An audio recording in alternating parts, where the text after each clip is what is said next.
আশা করি সবাই ভালো আছেন। তো বন্ধুরা, পুজোতে যে 6টা ছবি রিলিজ করেছিল তার মধ্যে যে 3টে ছবি নিয়ে মানুষের মধ্যে আলোচনা উন্মাদনা রয়েছে, সেই 3টে হলো জঙ্গলি, দাগি এবং বরবাদ। তো এখন ফাইনালি এই 3টে ছবিরই 3 দিনের মাল্টিপ্লেক্সেশন কালেকশন কত হয়েছে, কটা করে শো পেয়েছিল, কটা করে হাউসফুল দিয়েছে, কটা করে অলমোস্ট ফুল দিয়েছে, সেই সমস্ত বিষয়ে ডিটেলস আলোচনা করব। তো তার আগে আপনাদেরকে একটাই কথা বলবো, আপনারা যদি চ্যানেলটায় নতুন হয়ে থাকেন অবশ্যই আপনারা চ্যানেলটা সাবস্ক্রাইব করে নেবেন। আর যদি আপনাদের ভিডিওটি ভালো লেগে থাকে অবশ্যই আপনারা লাইক কমেন্ট শেয়ার করতে ভুলবেন না। তখন বাকি যে চক্কর 302 বা জিন বা অন্তরামা এই ছবিগুলোর কালেকশন নিয়ে খুব একটা বলার মতো কিছু নেই।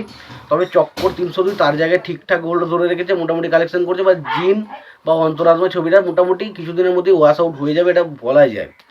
বাকি আমাদের দেখুন মেনলি যে 3টে ছবি নিয়ে আলোচনা প্রত্যেকের করা মানে করছে, সেটা হচ্ছে জঙ্গলি, দাগি এবং বরবাদ। আমি এখন ফাইনালি এই 3টে ছবি নিয়েই কথা বলবো। তো আমি দেখে নেবো 3 নম্বরে যে ছবিটা রয়েছে সেটার নাম হচ্ছে জঙ্গলি।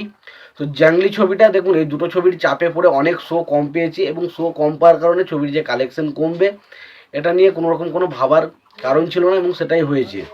জঙ্গলি ছবিটা 3 নম্বর দিনে মোট শো পেয়েছিল হচ্ছে 9টা শো পেয়েছে, মাত্র 9টা শো পেয়েছে ছবিটা। তার মধ্যে 6টা শো ছিল হাউসফুল এবং একটা শো ছিল অলমোস্ট ফুল। মানে ছবিটার রেসপন্স কিন্তু খারাপ নয়, কিন্তু কি করবে, এত বড় বড় ছবির চাপে তাকে শো সংখ্যা কম দিতে বাধ্য হয়েছে, এবং যার ফলে ছবির কালেকশনও কিন্তু কমছে।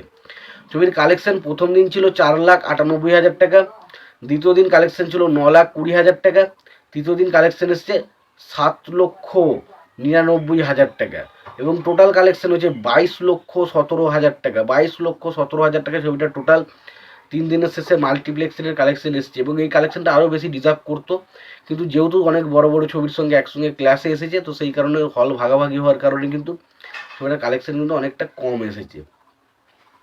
এবার দাগি নিয়ে যদি কথা বলি, দাগি ছবিটা টোটাল মোট শো পেয়েছে 3 নম্বর দিনে 33টা। তার মধ্যে সিনেপ্লেক্স থেকে শো পেয়েছিল 21টা, এবং 21টার মধ্যে 20টা শো ছিল হাউসফুল। মানে দাগিও কিন্তু চরম রেসপন্স দিচ্ছে, একদম যে খারাপ রেসপন্স দিচ্ছে এটা কিন্তু না। লায়ন সিনেমাস এবং মনমিন সিনেমা হল যে কথা বলি, সেখানে দুটো জায়গা মিলিয়ে শো পেয়েছিল 7টা মতো, এবং সেই 7টা শো ছিল হাউসফুল। এবং মনিহার সিনেপ্লেক্সের যদি কথা বলি, মনিহার সিনেপ্লেক্সে 5টা শো পেয়েছে, তার মধ্যে 4টে শো ছিল হাউসফুল। তো এখানে বোঝা যাচ্ছে সমান তাল মিলিয়ে কিন্তু দাগিও চলছে মাল্টিপ্লেক্সেনে। দাগি কিন্তু মাল্টিপ্লেক্সেনে বরবাদের কাছাকাছি, মানে বরবাদের মতনই চলছে, কিন্তু বরবাদ যেহেতু শো সংখ্যা বেশি তাই কালেকশন বরবাদের বেশি আসছে, দাগির কম আসছে একটু, বাট কিন্তু দাগিও কিন্তু যথেষ্ট ফাইট দিচ্ছে। এবার যদি কালেকশন নিয়ে কথা বলি, ছবিটার কালেকশন হয়েছিল ডে 1 হয়েছিল 18,12,000 টাকা, 72,000 টাকা, দ্বিতীয় দিন হয়েছিল 24,12,000 টাকা, এবং তৃতীয় দিন হয়েছে 26,58,000 টাকা। টোটাল 3 দিনের শেষে হয়েছে 69,43,000 টাকা ছবিটার 3 দিনের শেষে কালেকশন। এবার আসি আমাদের সব থেকে পছন্দের সিনেমা বরবাদ নিয়ে। তো বরবাদ ছবিটার প্রথম দিন যা কালেকশন ছিল, দ্বিতীয় দিন কালেকশনে অনেকটা গ্রোথ দেখে, এবং তৃতীয় দিনে আবার দ্বিতীয় দিনের থেকেও গ্রোথ দেখে। মানে বুঝতে পারছেন কালেকশন জাম্প নিয়েই যাচ্ছে। তো 32% গ্রোথ দেখে, এবং ছবিটার টোটাল মোট শো পেয়েছে 56টা শো পেয়েছে কিন্তু স্টার সিনেপ্লেক্স সমস্ত মিলিয়ে। এবং তার মধ্যে স্টার সিনেপ্লেক্সই শো পেয়েছে হচ্ছে 44টা, এবং তার মধ্যে 42টা শো ছিল হাউসফুল, 2টো শো ছিল অলমোস্ট ফুল। মানে মোটামুটি 44টা শোই কিন্তু হাউসফুল গেছে। এবার যদি লায়ন সিনেমাস নিয়ে কথা বলি, লায়ন সিনেমাসের 9টা শো ছিল, সেখানে 9টা শোই ছিল হাউসফুল, এবং জ্ঞান সিলেক্ট সিরিজ সেখানে 3টের মধ্যে 2টো শো ছিল হাউসফুল।